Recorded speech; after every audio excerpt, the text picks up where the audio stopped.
Hello friends, മഴനൂർ മുമ്പിൽ ഇന്നത്തെ വിശേഷങ്ങൾക്ക് ഏവരും സാധിച്ചു. ഈ ചാനൽ ആദ്യമായിട്ട് കാണുന്ന ആരെങ്കിലും ലൈക്ക് ചെയ്ത് സബ്സ്ക്രൈബ് ചെയ്ത് കാണാൻ വേണ്ടി ഒരു കൂടി ഓർമ്മിച്ചുകൊണ്ട് വീഡിയോയിൽ കിടക്കാം. അങ്ങനെ നമ്മുടെ ബാലചന്ദ്ര മേനനും ശിവനും ഗംഗാധരനും സംസാരിച്ചുകൊണ്ടിരിക്കുകയാണ്. അപ്പം ബാലചന്ദ്ര മേനൻ കയറി വന്നവർ ശിവനും ഗംഗാധരനും കയറി വന്നപ്പോൾ തന്നെ പറയുന്നുണ്ട്, മകളെ കൊണ്ടുവന്നിട്ടുണ്ടല്ലോ, അല്ല പെങ്ങളെ കൊണ്ടുവന്നിട്ടുണ്ടല്ലോ, പ്രസവിക്കാറായിട്ടുണ്ടോ, അല്ല പ്രസവിച്ചോ എന്നൊക്കെ രീതി ചോദിക്കുമ്പോഴത്തേക്ക് തനിക്കൊരു മര്യാദയ്ക്ക് സംസാരിക്കത്തില്ലേ, അപ്പോൾ തനിക്കെന്താ ഇങ്ങനെ താനെന്താ ഇങ്ങനെയൊക്കെ സംസാരിക്കുന്നത്? എനിക്ക് ഇങ്ങനെയൊക്കെ സംസാരിക്കാൻ പറ്റത്തുള്ളൂ, കാരണം ഞാൻ 10-23 വർഷം എന്നെ കളിപ്പിച്ച് അതായത് പിഴച്ചു പറ്റിയ ഒരു സ്ത്രീയെ എന്നെ കൊണ്ട് കെട്ടിപ്പിച്ചല്ലേ നിങ്ങളൊക്കെ. അപ്പോൾ അതിൻ്റെതായിട്ടുള്ളൊരു വിദ്വേഷവും കാര്യങ്ങളൊക്കെ എൻ്റെ മനസ്സിലുണ്ട്. പണ്ടൊക്കെ ആണെങ്കിൽ കുഴപ്പമില്ലെന്ന് നോക്കാം, നിങ്ങൾ പറയുന്നതനുസരിച്ച് നിങ്ങൾ വരുന്നതിന് മുമ്പേ നിങ്ങൾക്കുള്ള ആദ്യത്തെ മര്യാദയായിട്ട് പല കാര്യങ്ങളും ചെയ്തുകൊണ്ടിരുന്ന വ്യക്തിയായിരുന്നു ഞാൻ. പക്ഷേ ഇപ്പം അത് പറ്റത്തില്ല എന്നെ കൊണ്ട്. കാര്യം എന്ന് പറഞ്ഞാൽ നിങ്ങൾ അത്രമാത്രം ദ്രോഹം എന്നോട് ചെയ്തിട്ടുണ്ട്, അതുകൊണ്ട് നടക്കത്തില്ല. ഇത് മാറുമെന്ന് അറിയത്തില്ല, ഇതൊന്ന് ചെറിയ മാറ്റങ്ങൾ ഉണ്ടാക്കത്തില്ലെന്ന് ഗംഗാധരൻ ചോദിക്കും. മാറുമെന്ന് അറിയത്തില്ല, മാറുകയാണെന്നുണ്ടെങ്കിൽ അപ്പോഴത്തെ നോക്കാമെന്ന് പറയും. മാത്രമല്ല, നിങ്ങളുടെ പെങ്ങളുടെ വായിന്ന് വരുന്ന വാക്കുകൾ, കാരണം ഇപ്പോഴും നിങ്ങൾ മാറുമെന്ന് ചോദിക്കും, മാറ്റം ഉണ്ടാകുമെന്ന് പറയുമ്പോഴത്തേക്ക് എവിടെ മാറാനാ? നിങ്ങളുടെ പെങ്ങളുടെ വായിന്ന് വരുന്ന വാക്കുകൾ 10-23 വർഷം അവളെ സഹിച്ചത്, അവളും പിള്ളേരെ നോക്കുമ്പോഴും എല്ലാം, അവളെ പിള്ളേരെ അടിക്കുമ്പോഴും ശിക്ഷിക്കുമ്പോഴും എല്ലാം ഞാൻ അവൾക്ക് സപ്പോർട്ട് ചെയ്തിട്ടുണ്ട്. കാര്യം എന്ന് പറഞ്ഞു കഴിഞ്ഞാൽ അവൾ പിള്ളേരെ നന്നായിട്ട് വളർത്തുന്നുണ്ടല്ലോ എന്നുള്ള രീതിയിൽ. പക്ഷേ അവൾ ആ സമയത്ത് എന്നെ അധികാരപ്പെടുത്തി എന്നെ കീഴ്പ്പെടുത്തി നിൽക്കുമായിരുന്നു. ഞാൻ അവൾ പറയുന്ന എല്ലാം കേട്ട് നിൽക്കും. പക്ഷെ ഇപ്പോൾ അവളെ എന്നെ കൊണ്ട് അത് പറ്റത്തില്ല എന്ന് പറയുമ്പോഴത്തേക്ക് മാത്രമല്ല, ഇനിയുള്ള ജീവിതത്തിൽ അവൾ ഡൈവേഴ്സിന് കൊടുത്തിട്ടുണ്ട്. ഡൈവേഴ്സിന് കൊടുക്കുകയാണെന്നുണ്ടെങ്കിൽ ഞാൻ ഗംഭീര ഒരു പാർട്ടി നടത്തുന്നുണ്ട്. ഗംഭീര പാർട്ടി എന്ന് പറഞ്ഞാൽ ഈ പാലാ സിറ്റിയിലെ വലിയൊരു ഓഡിറ്റോറിയത്തിൽ വിളിച്ചിട്ട് എൻ്റെ ബന്ധുക്കളെയും എൻ്റെ സുഹൃത്തുക്കളെയും സർവ്വ ആൾക്കാരെയും വിളിച്ചൊരു പാർട്ടി നടത്തും. ആ പാർട്ടിയിൽ ഞാൻ വിവാഹമോചനം എന്ന് പറഞ്ഞ് എഴുതി എല്ലാവരും വിളിച്ച് പറയും, മൈക്കിലൂടെ വിളിച്ച് പറഞ്ഞതിന് ശേഷമേ നമ്മളത് വിവാഹമോചനം നടത്തത്തുള്ളൂ. കാര്യം എന്ന് പറഞ്ഞു കഴിഞ്ഞാൽ അല്ലെങ്കിൽ അവൾ ഞാൻ പുതുപ്പെണ്ണുമായിട്ട് കറങ്ങാൻ വേണ്ടി പോകാൻ വേണ്ടിയാണ് ഈ വിവാഹമോചനം നടത്തിയെന്നുള്ള രീതിയിൽ അവരെ പറഞ്ഞു വരുത്തും എന്നോട് പറയും. പറയാം, നീ എന്തുകൊണ്ടും കാണിച്ചു, പക്ഷേ അത് ഇപ്പം അവൾ മാറി താമസിക്കാനാണ് വന്നേക്കുന്നത്, മാറി ജീവിക്കാൻ വേണ്ടി വന്നേക്കുന്നത്. നീ അതിൻ്റെ അകത്ത് കയറി ആവശ്യമില്ലാത്തൊന്നും ചെയ്യരുത്.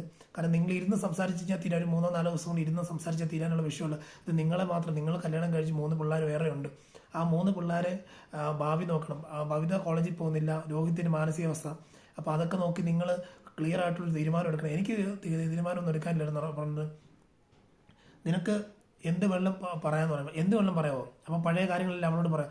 അത് നിൻ്റെ ഇഷ്ടം, എൻ്റെ ഇഷ്ടമല്ല, നിങ്ങളുടെ ഇഷ്ടം കൂടെ പറയാമെന്ന് പറയുമ്പോഴത്തേക്കും അതാ പറഞ്ഞ് നിനക്ക് അങ്ങനെ ആ പഴയ കാര്യങ്ങളും അവൾക്ക് ഉണ്ടായ കുഞ്ഞാണ് അലീന എന്നൊക്കെ പറയണമെന്നുണ്ടെന്നുണ്ടെങ്കിൽ പറഞ്ഞു, കുഴപ്പമില്ല. പക്ഷേ അതിനുണ്ടായ ഭവിഷ്യത്തും കാര്യങ്ങളെല്ലാം നിങ്ങൾ ആര് വേണമെങ്കിലും അനുഭവിക്കാൻ തയ്യാറാണെന്നുള്ള രീതി പറയാം. ശരിയെന്ന് പറഞ്ഞിട്ട് ഇവർ പുറത്തിറങ്ങുവാണ്. അടുത്ത സീൻ കാണിക്കുന്ന പറയുമ്പോൾ നമ്മുടെ അലീന ഒരു ജ്യൂസൊക്കെ, ഒരു 3 ഗ്ലാസ് ജ്യൂസൊക്കെ എടുത്ത് കൊടുക്കാൻ പറ്റും. 3 പേര് തന്നെ വന്നല്ലോ. അപ്പോൾ 3 പേർക്ക് കൊടുക്കാൻ വേണ്ടി എടുക്കുമ്പോഴത്തേക്ക് ഭവിത എന്ന് പറയും, ചേച്ചി ഇത് അമ്മയ്ക്ക് ചായ വേണം. ചായയാണ് വേണ്ടത്. അപ്പം ചായ എടുത്തുകൊണ്ട് വരുന്നു. ചായ എടുക്കാൻ പോകും. ചായ എടുത്തിട്ട് തിരിച്ച് വരുമ്പോഴത്തേക്ക് നേരെ റൂമിലോട്ടാണ് വരുന്നത്. റൂമിൽ വരുമ്പോഴത്തേക്ക് നമ്മുടെ വൈജയെ കണ്ടിട്ട് ചായ എന്ന് പറയുമ്പോഴത്തേക്ക് നിന്റെ ചായ എനിക്ക് വേണ്ടടി എന്ന് പറയും. ഉടനെ അത് ചായയോട് നിന്നെ ദേഷ്യം എന്ന് പറയുമ്പോഴത്തേക്ക് പറയുക, ചായയോടല്ല നിന്നോട് എനിക്ക് ദേഷ്യം, നീ തരുന്ന ഒരു സാധനം പോലും എനിക്ക് വേണ്ട എന്ന് പറയുക. അത് നീ ഈ കുടുംബം തകർക്കാൻ വേണ്ടി നിൽക്കുന്നതല്ല, നീ കാരണം കൊണ്ടൊരു കുടുംബം തകർക്കുവാണ് എന്നൊക്കെ പറയുമ്പോഴത്തേക്ക് കൊടുത്തിട്ട് അങ്ങോട്ട് പോകുമ്പോഴാണ് പറയുന്നത്. അപ്പോൾ തിരിച്ചു വന്നിട്ട് പറയാം, ഞാൻ കാരണം കുടുംബം തകർന്നു. ഒരു ആത്മപരിശോധന നടത്തുന്നത് നല്ലതാണ്. നിങ്ങളുടെ ജീവിതത്തിൽ ഒരു ആത്മപരിശോധന നടത്തുന്നത് നല്ലതാണ്. കാര്യം എന്ന് പറഞ്ഞു കഴിഞ്ഞാൽ ആരാറ് കുടുംബം തകർത്തേ എന്നുള്ള രീതിയിൽ നിങ്ങൾ നടത്താൻ നല്ലതെന്ന് പറയുമ്പോഴത്തേക്കും അത് എൻ്റെ ആത്മപരിശോധന നടത്തേണ്ട കാര്യമില്ല, നീ എൻ്റെ ഫ്രണ്ടിൽ നിൽപ്പുണ്ട്, നീ തന്നെയല്ലേ കുടുംബം തകർത്തേന്ന് ചോദിക്കുമ്പോഴത്തേക്ക് അത് ഞാനല്ല, ഒരു നീലക്കണ്ണാടി വെച്ച് നോക്കിക്കഴിഞ്ഞാൽ ക്ലിയർ ആയിട്ട് മനസ്സിലാകും. അതായത് പൂർവ്വകാല ചരിത്രം എടുത്ത് നോക്കിക്കഴിഞ്ഞാൽ മനസ്സിലാകുന്നുള്ളതാണ് ഉദ്ദേശിച്ചത്. അപ്പോൾ അങ്ങനെ എടുത്ത് നോക്കുകയാണെന്നുണ്ടെങ്കിൽ മനസ്സിലാകുമെന്ന് പറയുന്നുണ്ട്. അങ്ങനെ പറഞ്ഞ ശേഷം അലീന ഇറങ്ങുക. അതായത് അലീന അവൾ പറഞ്ഞതനുസരിച്ച് തക്കതായിട്ടുള്ള മറുപടി കൊടുത്താണ് നിൽക്കുന്നത്. അപ്പം പുറത്തിറങ്ങി പുറത്തിറങ്ങി വന്നു കഴിയുമ്പോഴത്തേക്ക് അടുത്ത സീൻ കാണിക്കുന്ന രോഹിത്തിൻ്റെ റൂം എവിടെയാണ് ചോദിക്കും. ആ രോഹിത്തിൻ്റെ റൂം അപ്പുറത്ത് പോയി നോക്കുമ്പോഴത്തേക്ക് കയറുന്നതിന് മുമ്പേ ശിവൻ പറയുന്നുണ്ട്, ഞാൻ വരുന്നില്ല ഗംഗേട്ടൻ പറഞ്ഞു. നീ എന്തിനാ വരാത്ത നിൽക്കുന്നത്? നീ തന്നെ വരണ്ട, കാരണം നീ രോഹിത് ഇപ്പം ഹരി അകത്താണ്. അപ്പം നിനക്കുണ്ടായ മാനസികാവസ്ഥയും കാര്യങ്ങളെല്ലാം ക്ലിയർ ആയിട്ട് പറഞ്ഞു കൊടുത്തു കഴിഞ്ഞാൽ അവൻ മനസ്സിലാവുമെന്ന് പറഞ്ഞ് അകത്ത് കയറിഞ്ഞ് രോഹിത്തിനെ വിളിക്കുകയാണ്. അവൻ പുതപ്പൊക്കെ മൂടി കിടക്കുവാണ്, വല്ലാത്തൊരവസ്ഥയിലാണ് കിടക്കുന്നത്. അപ്പം രോഹിത്തിനെ വിളിച്ചിട്ട് പറയാം, മോനെ എഴുന്നേക്കടാന്ന് പറയാം. എടാ ഞങ്ങൾ വന്നിട്ടുണ്ട്, സംസാരിക്കുന്നില്ല. പക്ഷേ പറയാം, എടാ മോനെ എഴുന്നേറ്റ് പറഞ്ഞാൽ നിനക്ക് ഉണ്ടായ ഒരു വിഷയങ്ങളുണ്ടായി, പ്രശ്നങ്ങളുണ്ടായി മനസ്സിലാവുന്നുണ്ട്. ഉടനെ പറയുന്നുണ്ട്, എടാ ശിവൻ പറയുന്നുണ്ട്, നീ അവൻ്റെ കൂടെ കൂടിയത് കൊണ്ടല്ലേ ഇങ്ങനെ സംഭവിച്ചേ. അപ്പം നിങ്ങൾ എല്ലാ കൂട്ടരും അങ്ങോട്ടും ഇങ്ങോട്ടും കൂടി നിന്നുകൊണ്ട് ഇനിയെങ്കിലും നന്നായിട്ട് ജീവിക്കാൻ നോക്കും. എൻ്റെ മകൻ്റെ അവസ്ഥ അറിയത്തില്ല, അവൻ ചെയ്യില്ല. നീ ഇപ്പം എന്തോ ഒരു ഭാഗ്യം കൊണ്ട് നീ രക്ഷപ്പെട്ടു. അതുകൊണ്ട് നീ ഇനി ആവശ്യമില്ലാത്തൊന്നും ചിന്തിക്കേണ്ട. എനിക്ക് മനസ്സിലാകും, ഞാനിപ്പോൾ അവനെ ഇറക്കാൻ പെട്ടുകൊണ്ടിരിക്കുന്ന പാട് നിൻ്റെ അപ്പനും സഹോദരങ്ങളെല്ലാം അനുഭവിച്ചിട്ടുള്ള വേദനകളത്. അതുകൊണ്ട് നീ ഇനിയെങ്കിലും അവർ പറയുന്നത് കേട്ട് ഇവിടെ നിൽക്കണമെന്ന് പറയുമ്പോഴത്തേക്കും എൻ്റെ ഗംഗാധരൻ പറയുന്നുണ്ട്, അതായത് മിസ്റ്റേക്ക് എല്ലാം പറ്റും. അത് ഇംഗ്ലീഷിൽ പറയാം, suppose to be happen to mistake എന്നൊക്കെ പറയുന്നുണ്ട്. അപ്പം മിസ്റ്റേക്ക് എല്ലാവർക്കും പറ്റും, പക്ഷെ അതിൽ നിന്ന് റിക്കവറായി വന്ന് ഇനിയുള്ള കാര്യം ബെറ്ററായി പോകുക എന്നുള്ളതാണ് മാത്രമാണ് ചിന്തിക്കേണ്ടതെന്നൊക്കെ പറഞ്ഞ് അപ്പം അവരങ്ങനെ പറയുമ്പോൾ ചെറിയൊരു ആശ്വാസമാകുന്നുണ്ട്. അപ്പോൾ തിരിഞ്ഞ് തന്നെ പിന്നെയും നമ്മുടെ രോഹിത് കിടക്കാണ്.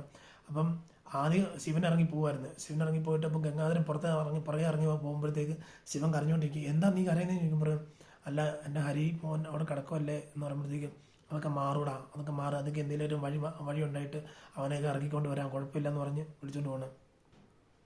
അടുത്ത സീൻ കാണിക്കുമ്പോഴത്തേക്ക് നമ്മുടെ വൈജയുടെ റൂമിൽ പോകണം ഇവർ രണ്ടുപേരും. ചെന്ന് കഴിയുമ്പോഴത്തേക്ക് വൈജയ്, ഈ റൂമൊക്കെ നല്ല ക്ലീൻ ആണല്ലോ, റൂം ക്ലീൻ, ആ ബാത്റൂം ഒന്ന് നോക്ക്, ആ ബാത്റൂമിൻ്റെ അത് കിടക്കുന്ന അതിൻ്റെ സ്മെല്ല് കണ്ടു കഴിഞ്ഞാൽ തന്നെ സഹിക്കത്തില്ല, അതുകൊണ്ട് തന്നെ നിങ്ങളൊന്ന് കയറി നോക്കാൻ പറഞ്ഞു. ഉടനെ ശരി എന്തേലും ആട്ടെ, ഇപ്പം ഞാൻ കാര്യങ്ങളെല്ലാം പറഞ്ഞിട്ടുണ്ട് എന്ന് പറയുമ്പോഴത്തേക്ക് പറയും, എന്നാ കാര്യം പറയാനാന്ന് പറയുമ്പോഴത്തേക്ക്, നീ ഇവിടെ തന്നെ നിൽക്കണം, കണ്ടിന്യൂ ചെയ്യണം എന്ന് പറയുമ്പോഴത്തേക്ക് ശിവനോട് പറയുക, ഞാൻ കണ്ടിന്യൂ ചെയ്ത് നിങ്ങൾ പോകുമ്പോൾ ഞാൻ ഇറങ്ങാം, ഒരു കൂടിപ്പോയി 4 ദിവസം അതിൽ കൂടുതൽ നിൽക്കത്തില്ലെന്ന് പറയും. നീ എവിടെ പോകാനാ, നീ ഇവിടെ തന്നെ നിൽക്കി, കാരണം നിന്റെ കാര്യത്തിന് വേണ്ടിയല്ല ഞങ്ങൾ കഷ്ടപ്പെട്ടുകൊണ്ടിരിക്കുന്നതെന്ന് പറയുമ്പോഴത്തേക്ക്, നിങ്ങൾ എത്ര നാൾ എനിക്ക് വേണ്ടി സെക്യൂരിറ്റി തരും, നിങ്ങൾ എത്ര നാൾ, 1 മാസമോ 1 ദിവസമോ ഒരാഴ്ചയോ ഇത്ര ദിവസമൊക്കെയാണ് നിങ്ങൾ സെക്യൂരിറ്റി, നിങ്ങളുടെ സംരക്ഷണത്തിൽ നിന്ന് മാറുമ്പോൾ തന്നെ ആ പോയിന്റിൽ തന്നെ ഞാൻ ഇവിടുന്ന് എസ്കേപ്പ് അടിക്കുമെന്ന് പറയുമ്പോഴത്തേക്കും, നീ എസ്കേപ്പ് അടിച്ചപ്പോൾ നീ ഇന്നെ ഞങ്ങൾ വെറുതെ വിടത്തില്ല, നിന്റെ കാര്യത്തിന് വേണ്ടി തന്നെയാണ് ഇറങ്ങി തിരിച്ചേക്കുന്നത് എന്ന് പറയുമ്പോഴത്തേക്ക് അതെന്തിനാണ് നിങ്ങൾ അങ്ങനെ എൻ്റെ കാര്യത്തിൽ റിസ്ക് എടുക്കുന്നത് പറയുമ്പോഴത്തേക്ക്, നിന്റെ കാര്യത്തിൽ റിസ്ക് എടുത്തേ പറ്റത്തുള്ളൂ, നീ എത്ര പറഞ്ഞാലും മനസ്സിലാകാത്തൊരു പെണ്ണാണല്ലോ, നീ നിന്റെ കുടുംബം നോക്കുമെന്നല്ലേ പറഞ്ഞത്, അല്ലാതെ വേറെ എന്തിനു പറഞ്ഞത്. ബാലചന്ദ്രൻ്റെ ഭാഗത്ത് ന്യായമുണ്ട്, ന്യായം ഉള്ളത് കൊണ്ടാണ് ഞങ്ങൾ അവൻ്റെ ഭാഗത്ത് നിൽക്കുന്നത്, അല്ലാതെ അല്ലാതൊന്നും പറഞ്ഞില്ല. അതെന്താ ന്യായം എന്ന് പറയുന്നത്? അപ്പം ബൈജു ചോദിക്കും, അതെന്താ ന്യായം? പറഞ്ഞാൽ ഒരു പിഴച്ച പറ്റിയൊരു അയാൾക്ക് വേറെ ഏതൊരു സ്ത്രീയിൽ പിഴച്ചു പറ്റിയൊരു പെണ്ണിനെ കൊണ്ട് ഇവിടെ കൊണ്ട് താമസിപ്പിച്ചിട്ട് ഞാനതിനെ സപ്പോർട്ട് ചെയ്യണമെന്നോ? അതാണ് നിങ്ങൾ പറയുന്നത്. അതെന്തേലും ആകട്ടെ, പക്ഷേ അവൻ പറയുന്ന ന്യായമുണ്ട്. അവൻ്റെ ഈ കൃഷ്ണമോളാകട്ടെ അലീനകട്ടെ എല്ലാവരും അവന് സപ്പോർട്ട് ചെയ്യുമ്പോൾ ഞങ്ങൾ നിൽപ്പുണ്ടെങ്കിൽ അതിൻ്റെ അത് കാര്യമുണ്ട്, നീ ചിന്തിക്കണം എന്ന് പറയുമ്പോഴത്തേക്കും, നിങ്ങൾക്ക് എല്ലാവർക്കും വലിയ ആൾ തന്നെയാണ്, പക്ഷേ എനിക്ക് വലിയ ആളൊന്നുമില്ല, ഞാനൊന്നും അവനെ സപ്പോർട്ട് ചെയ്യത്തില്ല, ബാലചന്ദ്രനെ സപ്പോർട്ട് ചെയ്യത്തില്ല എന്നൊക്കെ പറയുമ്പോഴത്തേക്ക്, എന്താണെന്ന് കുഴപ്പമില്ല, നീ നിൻ്റെതായിട്ടുള്ള നല്ലൊരു നിലപാടിൽ പൊക്കോണ്ടിരിക്കണം എന്നുള്ള രീതിയിൽ പറയുന്നത് ശിവൻ ഇറങ്ങിപ്പോകുന്നുണ്ട്. ഗംഗാധരൻ പറയുന്നുണ്ട്, വൈജയ് നീ 4 ദിവസമോ 40 ദിവസം എത്ര ദിവസം നിന്നാലും ഒരു കുഴപ്പമില്ല, പക്ഷേ ഇതിൻ്റെ ഇടയ്ക്ക് കുറച്ച് കാര്യങ്ങൾ നമ്മുടെ ബാലചന്ദ്രൻ പറയും. ആ ബാലചന്ദ്രൻ പറയുന്ന കാര്യങ്ങൾ ക്ലിയറായിട്ട് കേട്ട് മനസ്സിലാക്കിയിട്ട് എന്നിട്ട് നീ ഈ വീട്ടിൽ നിന്ന് ഇറങ്ങി തിരിച്ചോ, കുഴപ്പമില്ല, അപ്പം നീ പറയുന്ന കാര്യങ്ങൾ ഞാൻ അംഗീകരിച്ചു തരാം. അപ്പം ഇപ്പം അംഗീകരിക്കത്തില്ല, കാര്യം എന്ന് പറഞ്ഞാൽ അത് നിനക്ക് കേൾക്കാനുള്ള മനസ്സുണ്ടായി കഴിയുമ്പോഴത്തേക്കും ഇതിൻ്റെ അകത്തെല്ലാം സോൾവ് ഉണ്ടാകും എന്ന് പറഞ്ഞ് ഗംഗാധരൻ ഇറങ്ങി കഴിയുമ്പോഴത്തേക്കും സ്വയമേ ഇങ്ങനെ ചിന്തിച്ച് നിൽക്കുകയാണ് നമ്മുടെ വൈജ. അപ്പം പുറത്തിറങ്ങി കഴിയുമ്പോഴത്തേക്ക് കൃഷ്ണമോൾ വരുന്നുണ്ട്, കൃഷ്ണമോൾ സ്കൂൾ വിട്ട് വന്നു കഴിയുമ്പോഴത്തേക്ക്, ശിവനങ്ങൾ വന്നിട്ടുണ്ടല്ലോ എന്നുള്ള വണ്ടി കണ്ടുകഴിഞ്ഞും പറയുന്നത്. അകത്ത് കയറി കഴിയുമ്പോഴത്തേക്ക് അങ്ങൾ എന്നായിട്ട് വിശേഷം എന്ന് പറയാം, നല്ല വിഷയം, നിങ്ങൾ അമ്മയും കൊണ്ടുവന്നിട്ടുണ്ട്, അമ്മയും കൊണ്ടുവന്നില്ല, സന്തോഷം എന്നൊക്കെ പറയുന്നുണ്ട്. എന്നിട്ട് പറയാം, ഞങ്ങൾ കാര്യമായിട്ട് ഭവിതയോട് എല്ലാം പറഞ്ഞു കൊടുത്തിട്ടുണ്ട് എന്തൊക്കെയാണ് ചെയ്യേണ്ടത്, അമ്മ ഇവിടെ നിൽക്കത്തില്ലെന്ന് പറയുന്നത്, പക്ഷേ നിങ്ങൾ മക്കൾ വേണം അമ്മേനെ പിടിച്ച് നിർത്താൻ, നിങ്ങൾ മക്കൾ വേണം അപ്പനും അമ്മയും നിങ്ങൾ ഒരുമിച്ചിരുന്ന് ജീവിക്കാൻ വേണ്ടി. കാരണം ഇനിയിപ്പം രോഹിതിൻ്റെ ഒക്കെ മാനസികാവസ്ഥ വളരെ മോശമാണ്, അതുകൊണ്ട് നിങ്ങളെല്ലാവരും ചേർന്ന് ഒരു ഉറച്ച തീരുമാനത്തിലും നല്ലൊരു ഒത്തൊരുമയോടെ ജീവിക്കാൻ വേണ്ടി ശ്രമിക്കണം, ഞങ്ങൾക്കും അതിൻ്റെ ആഗ്രഹം എന്ന് പറയുമ്പോഴത്തേക്ക്, ഞങ്ങൾ അങ്ങോട്ട് വരുന്നുണ്ടെന്ന് പറഞ്ഞാൽ, അങ്ങോട്ട് മുത്തശ്ശിയെ കാണാൻ ഇടയ്ക്ക് വരണമെന്ന് പറയുമ്പോഴത്തേക്ക് പറഞ്ഞ് ഞങ്ങൾ വരുന്നുണ്ട്, കാണുമ്പോൾ മാത്രമല്ല എല്ലാപ്പോഴും അല്ലാത്തപ്പോഴും നിങ്ങളുടെ സ്നേഹം മനസ്സിലുണ്ടായിരിക്കണം, അങ്ങനെ ഉണ്ടെങ്കിൽ മാത്രമേ ആ സ്നേഹം നിലനിൽക്കത്തുള്ളൂ എന്ന് പറയണം. അങ്ങനെ പറഞ്ഞ് ശിവനും ഗംഗാധരൻ ഇറങ്ങുവാണ്. ഇതാണ് നമ്മൾ ഇന്ന് കാണുന്ന ലാസ്റ്റ് സീനും. അതിനാൽ വ്യൂവേഴ്സ്, മഴതോരും മുമ്പിലെ അപ്കമിങ് വരാനിരിക്കുന്ന വിശേഷം 2 മണിക്ക് 2:30 ഇടയ്ക്ക് നമ്മുടെ ചാനൽ ഇടുന്നതാണ് എല്ലാ ദിവസവും ഉച്ചയ്ക്ക്. അപ്പം മറക്കാതെ കാണുക എന്ന് പറഞ്ഞുകൊണ്ട് ഇന്നത്തെ വീഡിയോ നിന്ന് ഇവിടെ പറയുന്നു. Signing off. Thank you.